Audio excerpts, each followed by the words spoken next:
ஏன்னா ரொம்ப நாளைக்கு அப்புறம் இப்போதானே கடகராசிக்கு ஒரு வெற்றியும் ஒரு அபிவிருத்தியும் வந்து கொண்டிருக்கிறது. ஸோ நமக்கே ஏதோ ஒரு நல்லது நடக்குதுடா அப்படின்னு சொல்லி ரொம்பவும் வேகமாக ரொம்பவும் சுறுசுறுப்பாக முயற்சிப்பார்கள். இப்போ ஒரு நபர் ஒரு நேரத்தில் 2 விஷயம்தான் செய்ய முடியும். 10 விஷயத்தை எடுத்து ஓவர்லோடு செய்து கொண்டால் என்ன செய்ய முடியும்? அதை போல் இவர்கள் மாட்டிக்கொள்வார்கள். இந்த விஷயத்தில் மட்டும் கொஞ்சம் கூடுதலாக கவனம் எடுத்துக்கொள்ள வேண்டும்.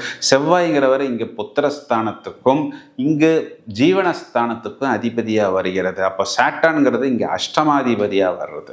இப்போ குழந்தைகள் சம்பந்தப்பட்ட விஷயமா இருந்தாலும் இல்லை உத்தியோகம் தொழில் சம்பந்தப்பட்ட விஷயமாக இருந்தாலும் வழக்கமாக முயற்சிக்கிறத விட புதுசாக ஏதாவது ஒன்று பண்ணுறேன் அப்படின்னு சொல்லி இவர்கள் ரிஸ்க் எடுப்பார்கள். சில நேரத்தில் அதில் ஏதாவது வெளியில் சொல்ல முடியாத சின்ன சின்ன விபத்துக்கள் ஏற்படும். விபத்துன்னா ஒரு ஆக்சிடெண்ட்டோ ஒரு கொலிஷனோ மட்டும்தான் விபத்துன்னு எடுத்துக்கொள்ளக்கூடாது. ஒரு லாஸ் ஏற்படும். அதாவது ஒரு அக்னாலஜ்மெண்ட் இல்லாத ஒரு மிஷினை வாங்கி விடுவார்கள். ஒரு அங்கீகரிக்கப்படாத ஒரு